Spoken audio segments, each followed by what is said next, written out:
So hello friend, तो पिछले video में हम लोग ने एनर्जी मैनेजर का और एनर्जी ऑडिटर का जो पेपर 2 होता है उसका जो 23 नंबर जो एग्जाम हुआ था और जो 22 नंबर हुआ था। ओके, तो उसका हम लोग सारा ऑब्जेक्टिव क्वेश्चन देख चुके हैं। आज की इस वीडियो में हम लोग जो 21st जो एनसी एग्जाम हुआ है एनर्जी मैनेजर और एनर्जी ऑडिटर का, तो इसमें जो टोटल 50 क्वेश्चन है ऑब्जेक्टिव, उसको हम लोग यहाँ पे सोल्यूशन देखेंगे। ओके, तो वीडियो बहुत ही इंफॉर्मेटिव होगा, वीडियो के साथ बने रहें। और यदि आप इस चैनल पर नए हैं तो चैनल को सब्सक्राइब कर लें। देखिए यहाँ पर हम लोग ऑब्जेक्टिव क्वेश्चन यहाँ पर एक एक करके देखते हैं। ओके, तो पहला जो यहाँ पे क्वेश्चन है, यहाँ पे पहला जो क्वेश्चन बोला कि radiation and convection heat losses in boiler can be improve bye. तो जो बॉयलर में जो रेडिएशन लॉस होता है, जो कन्वेक्शन लॉस होता है, उसको हम लोग कैसे इम्प्रूव कर सकते हैं, ठीक है, कैसे इससे बचा सकते हैं लॉसेस से। तो प्रॉपर इंसुलेशन, यानी ऑप्शन नंबर जो सी है, प्रॉपर इंसुलेशन देकर हम लोग इसको इम्प्रूव कर सकते हैं। ओके, 2 नंबर जो है mechanical deaeration is accompanied with the help of.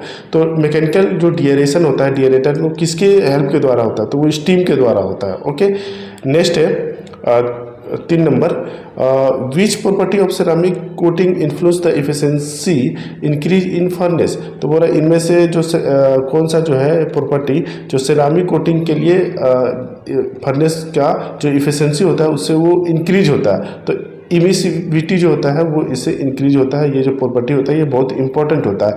Emissivity क्या होता है? तो वो एक ऐसा प्रॉपर्टी होता है किसी मटेरियल का कि वो कितना हीट को इमिट कर सकता है या एब्जॉर्ब कर सकता है। इमिट यानी कि रिलीज कर सकता है। तो इस चीज़ का, इस फिनोमिना को, इसकी प्रॉपर्टी को हम लोग इमिसिविटी कहते हैं। ओके, अब देखिए 4th नंबर, तो heat loss from the wall in furnace depend upon. तो फर्नेस का जो वॉल होता है जिसमें हीट लॉस होता है वो किसके ऊपर डिपेंड करता है? तो ऑल ऑफ अबव, यानी कि इमिसिविटी पे, जो कि प्रीवियस क्वेश्चन हम लोग देखें। बी नंबर वॉल थिकनेस पर डिपेंड करेगा और इंसुलेशन थिकनेस पर भी डिपेंड करेगा। ओके, नेक्स्ट है 5 number, which one of the following is a organic insulation material. इनमें से कौन सा ऑर्गेनिक होता है? तो इंसुलेशन 2 तरह का होता है, एक होता है ऑर्गेनिक और एक होता है इनऑर्गेनिक। ओके, तो इसमें कई सारे कैटेगरी होते हैं। तो ऑर्गेनिक वाला पूछा है तो बी नंबर हो जाएगा थर्मोकोल। ओके, नेक्स्ट है 6 number, refractory with higher thermal conductivity is preferred in.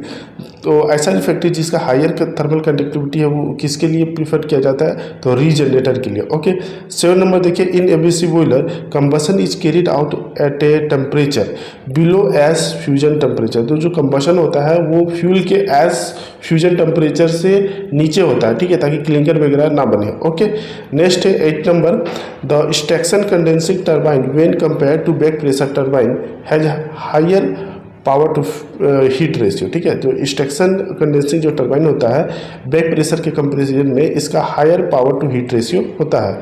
9 number देखिए, when a pressure reducing valve is replaced by steam turbine. जब प्रेशर पीआरबी को रिप्लेस किया जाता है कि स्टीम टर्बाइन से, तो इनमें से क्या सही है? ओके, तो क्या होगा? तो सी नंबर जो होगा, inlet enthalpy is more than outlet enthalpy. ठीक है, तो जब रिप्लेस कर देंगे तो इनलेट इंथैल्पी जो होता है वो हमें ज़्यादा मिलेगा आउटलेट इंथैल्पी से। ओके, 10 नंबर देखिए, power is generated from waste gases of a gas turbine.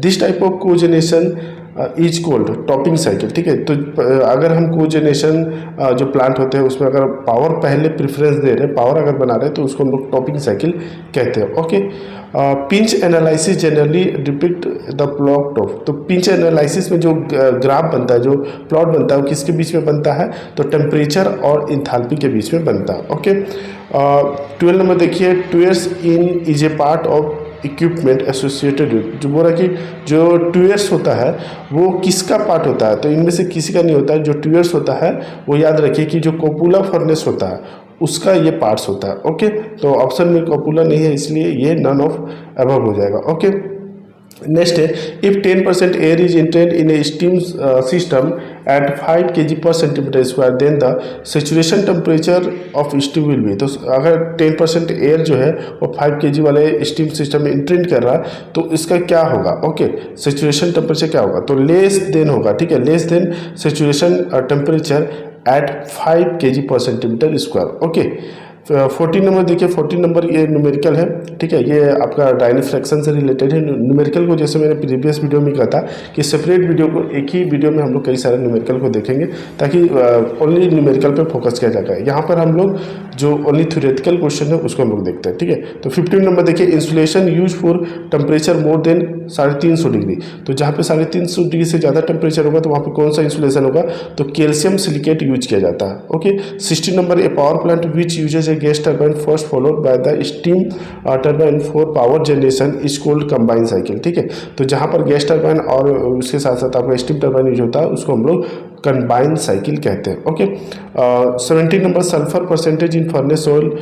जो आप जैसे जानते हैं कि फर्नेस ऑयल में सल्फर परसेंटेज ज़्यादा होता है, तो ये क्या करता है, तो ये सेट करता है लोअर फ्लू गैस टेम्परेचर, ठीक है। जो फ्लू गैस का टेम्परेचर होता है उसको लिमिट जो है वो लोअर कर देता है, ओके। नेक्स्ट है 18 नंबर। तो देखिए, a paper plant need steam at 3 bar and 10 bar in addition to electric power, the most suitable cogeneration choice among of the following। तो देखिए, इसको हम लोग प्रीवियस ईयर वाले पेपर में भी देखे थे, जो प्रीवियस वीडियो बनाए थे, तो कई सारे क्वेश्चन जो होते हैं वो रिपीट भी होते हैं, इसलिए प्रीवियस ईयर पेपर को करना बहुत जरूरी होता है, क्योंकि 50 मार्क्स का आपका आता है ऑब्जेक्टिव, ठीक है। तो ज़्यादा से ज़्यादा अगर ऑब्जेक्टिव से आ जाए मार्क्स तो अच्छा है। तो देखिए, ये सब क्वेश्चन कई सारे आपके रिपीट भी होते हैं। तो सी नंबर जो होगा वो राइट आंसर हो जाएगा, instruction come back pressure turbine, ठीक है। तो जहाँ पर प्रेशर का वेरिएशन ज़्यादा होता है तो वहाँ पर इस टाइप का आपका हम लोग टर्बाइन जो है वो लगाते हैं, ओके। नेक्स्ट आपका न्यूमेरिकल है, स्किप करते हैं। नेक्स्ट है आप 22 नंबर देखिए, ओके। तो 22 नंबर जो है, in a turbine the thermodynamic process taking place in. तो टर्बाइन में जो थर्मोडायनेमिक प्रोसेस होता है वो एक्सपेंशन होता है, b number is the right answer. 21 number देखिए, specific heat of oil is a function of. Specific oil का जो स्पेसिफिक हीट होता है वो किसका फंक्शन होता है, तो स्पेसिफिक ग्रेविटी का होता है, ओके। नेक्स्ट 22 देखिए, एनसीवी ऑफ फ्यूल। तो ये भी एक न्यूमेरिकल है, ये फार्मूला बेस्ड न्यूमेरिकल है, इसको भी हम लोग देख लेंगे, ओके। 23 देखिए, sulphur percentage in is the highest in. तो सल्फर जो परसेंटेज होता है इनमें से फर्नेस ऑयल में सबसे ज़्यादा होता है, okay. 24, for optimum combustion of fuel oil the O2 percentage in flue gas should be around. अगर फर्नेस फ्यूल ऑयल जो है अगर हमारा ऑप्टिमम कंबशन करें, अच्छे से करें, तो उसके लिए हमें ऑक्सीजन जो फ्लू गैस में मेंटेन करना है वो 4% के करीब होगा, ओके। 25 देखिए, विच of the following metal require the highest latent heat for melting. तो अल्मोनियम को सबसे ज़्यादा हाईएस्ट लेटेंट हीट चाहिए इसको मेल्टिंग करने के लिए, ओके। नेक्स्ट देखिए 26, तो stored heat loss in furnace is high due to. तो जो फर्नेस में जो आपका हीट लॉस होता है, जो स्टोर हीट लॉस होता है वो हाई होता है, किसके कारण, तो ऑल ऑफ अबव, यानी कि नंबर ऑफ कोल्ड स्टार्ट अगर होगा ज़्यादा तो उसमें उसकी वजह से होगा, मास ऑफ रिफ्रैक्ट्री की वजह से होगा, और high thermal conductivity of refractory इसके वजह से भी होगा, ठीक है। तो नेक्स्ट क्वेश्चन देखिए 27, in the actual O2 measure in flue gas 3.5%। तो ये भी फार्मूला बेस है एक्सेस एयर का निकालने के लिए, तो इसको आप निकालेंगे तो 20% आपका आंसर आ जाएगा, ओके। अगर कोई डाउट हो तो आप कमेंट बॉक्स में पूछ सकते हैं, उसका ऐसे तो न्यूमेरिकल हम लोग देखेंगे, okay. 28 number, the amount of O2 required for complete combustion of 18 kg of sulphur. तो देखिए, सल्फर 1 kg जलने के लिए 1 kg आपका ऑक्सीजन लेता है, ठीक है। तो सिंपली याद रखेंगे, जितना kg पूछेगा उतना kg आपका ऑक्सीजन भी रिक्वायरमेंट होगा, तो 18 kg जो होगा वो राइट आंसर हो जाएगा, ओके। तो वीडियो अच्छा लग रहा है तो वीडियो को लाइक भी करते रहिए, ताकि इस तरह का जो वीडियो बनाने में हमें भी मोटिवेट मिले, ठीक है, ओके। तो नेक्स्ट देखिए 29 number, fuel utilization factor will be high with. तो फ्यूल यूटिलाइजेशन जो फैक्टर होता है वो किस में हाई होता है, तो गैस इंजन ट्राई जनरेशन में, ओके।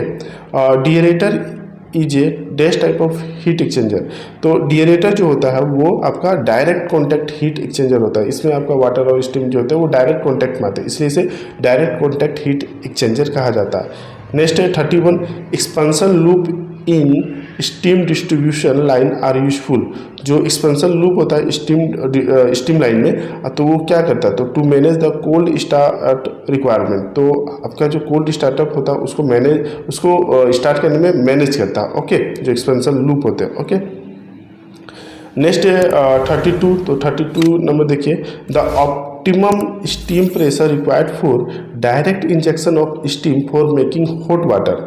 तो इसका जो राइट आंसर हो जाएगा वो डी नंबर हो जाएगा 1 kg। ठीक है, 1 kg जो प्रेशर होगा वो ऑप्टिमम स्टीम प्रेशर होगा for direct injection of steam for making hot water. Okay, next है 33, the ratio of weight of A given volume of oil to the weight of the same volume of water at a given temperature is called specific gravity। तो ये specific gravity का एक definition होता है। Okay, तो B number जो होगा वो राइट आंसर हो जाएगा। ओके, तो देखिए आपका 34 नंबर, देखिए 34 नंबर है विच of the following agro residue has the highest GCB. तो देखिए इसका जो हाईएस्ट जीसीबी इनमें से किसका होगा, तो सो जो डस्ट होता है, जो लकड़ी का बुरादा टाइप का होता है, उसको उसका जो जीसीबी होगा वो सबसे हाईएस्ट होता है। और प्रीवियस वीडियो में हमको देखे थे कि किसका कम होता है, तो पेडी हस का सबसे कम होता है। ओके, तो यहाँ पे जो आंसर होगा वो सी नंबर राइट होगा। ओके, तो 35 देखिए, for each kg of CO formed in combustion reaction the heat release in kilo calorie. तो जो CO का फॉर्मेशन होता है, कार्बन जब ऑक्सीजन के साथ इनकम्प्लीट कंबशन करता है, तो कंबशन रिएक्शन में आप देखेंगे तो उस समय यदि हीट जो रिलीज होता है वो 5654 kg होता है। तो सी नंबर जो होगा वो राइट आंसर हो जाएगा।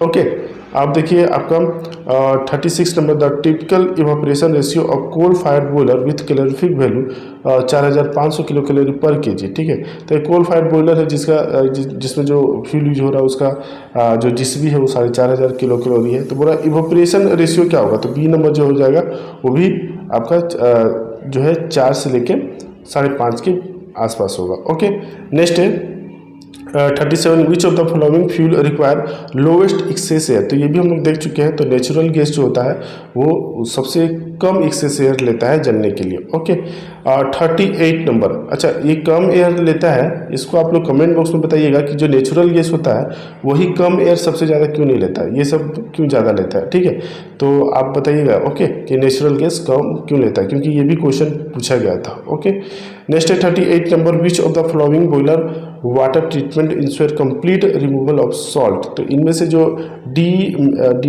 मिनरलाइजेशन जो प्रोसेस होता है, जो डीएम प्रोसेस किया जाता है, वाटर को डीएम वाटर जो बनाया जाता है, तो उस प्रोसेस में आपका जो सॉल्ट होते हैं वो कम्प्लीटली रिमूव हो जाते हैं। ओके, 39 नंबर देखिए, the velocity of steam in steam pipe is directly proportional to. जो स्टीम पाइपलाइन में जो आपका स्टीम का जो वेलोसिटी होता है, ठीक है, तो वो किसके डायरेक्टली प्रोपोर्शनल होता है, तो स्पेसिफिक वॉल्यूम ऑफ स्टीम के। Okay, 40 number, which of the following tap work under the principle of buoyancy. तो प्रिंसिपल ऑफ बायोन्सी के प्रिंसिपल पे आपका कौन सा जो स्टीम ट्रैप है वो वर्क करता है, तो इन्वर्टेड बकेट टाइप। ठीक है, इन्वर्टेड टाइप आप देखेंगे तो उसका जो प्रिंसिपल होता है वो आपके बायोन्सी के ऊपर जो है वो बेस्ड होता है। Okay, next 41 number, the working medium in thermocompressor. तो थर्मोकम्प्रेसर में स्टीम का यूज किया जाता है। Okay, d number right answer हो जाएगा। Which of the following is not true of critical point of steam या वाटर मिक्सर। तो क्रिटिकल पॉइंट के रिस्पेक्ट में आपको कौन सा जो बोल रहा है कि सही नहीं है, तो डी नंबर देखिए, enthalpy of evaporation is maximum eight critical point. तो मैक्सिमम नहीं होता है, यहाँ पे जो होता है वो 0 होता है, तो ये जो हो जाएगा वो गलत हो जाएगा। ओके, तो देखिए 43 number, the temperature at which a refractory will deform under a on weight is. हो रहा है कि एक ऐसा टेम्परेचर जहाँ पर वो अपने जो रिफैक्ट्री होता है वो अपने वेट के कारण ही डिफॉर्म होने लगे, तो उसको कहा जाता है पायरोमेट्रिक कोन इक्विवेलेंट। ठीक है, शॉर्ट में इसको PCE कहा जाता है। ओके, तो ये नंबर हो जाएगा राइट आंसर। 44 देखिए, विच of the following is a property of ceramic fibre. तो ये भी क्वेश्चन हम लोग कई बार देख चुके हैं। तो ये हो जाएगा आपका all of above, low thermal conductivity होना चाहिए। ठीक है, आपका लाइट वेट होना चाहिए और आपका थर्मल शॉक रेजिस्टेंस होना चाहिए। ये एक सेरामिक फाइबर का प्रॉपर्टी होता है। ओके, नेक्स्ट है 45 नंबर, इन ABC बोले द बॉटम एस कॉन्स्टिट्यूट रफली 10% ऑफ टोटल एस। तो बोला कि जो बॉटम एस तैयार होता है वो टोटल एस का कितना परसेंट होता है, जो full ties bed conversion type की जो बॉयलर होता है उसमें, तो जो बॉटम एस होता है वो 30 से 40% होता है टोटल का। ओके, 46 नंबर देखिए, temperature cross can not be achieved. जो टेम्परेचर क्रॉस होता है वो किस में अचीव नहीं किया जाता है, किस टाइप के हीट एक्सचेंजर में, तो पैरेलल फ्लो हीट एक्सचेंजर में। ओके, नेक्स्ट आपका न्यूमेरिकल है, स्किप करते हैं। 48 नंबर देखिए, the effectiveness of heat exchanger does not depend upon. बोला कि जो हीट एक्सचेंजर का जो इफेक्टिवनेस होता है वो किस पे डिपेंड नहीं करता है, तो ऑल ऑफ एबव, यानी कि किसी पे भी यहाँ पे डिपेंड नहीं करता। Specific heat of hot fluid इस पे भी नहीं, specific heat of cold fluid इस पे भी नहीं, और inlet temperature of hot fluid इस पे भी नहीं करता। नेक्स्ट है 49 number, in determining the economic cost of insulation thickness for a pipe steam. एक पाइप स्टीम है, उसका हमको इकोनॉमिक कॉस्ट इंसुलेशन का थिकनेस हमको जानना है, तो हमको क्या क्या फैक्टर को कंसीडर करना होगा। तो ऑल ऑफ अबव, यानी कि कैलोरीफिक वैल्यू ऑफ फ्यूल का कैलोरीफिक वैल्यू कितना है ये जानना जरूरी है। Okay, annual hour of operation, वो इक्विपमेंट कितना साल में कितना आवर वो चलेगा उसका हमको जानना है। ओके, और फ्यूल का कॉस्ट जानना है, तो उसके ऊपर ये डिपेंड करता है किसी चीज़ का, अगर हम स्टीम जैसे स्टीम पाइप का अगर हम इंसुलेशन का थिकनेस निकालते हैं। ओके, नेक्स्ट है 15 नंबर, तो टेम्प्रोरी हार्डनेस इज काउस्ड बाय। तो टेम्प्रोरी जो हार्डनेस आता है ना वाटर में, वो बाइकार्बोनेट्स के वजह आते हैं। तो ये हो गए आपके टोटल 50 क्वेश्चन। आई होप कि आपका जो क्वेश्चन हुआ वो आपका क्लियर हुआ होगा। बाकी वीडियो अच्छा लगा तो प्लीज़ वीडियो को लाइक ज़रूर कर दें, और अब हम लोग मिलेंगे नेक्स्ट वीडियो में, तब तक के लिए जय हिंद।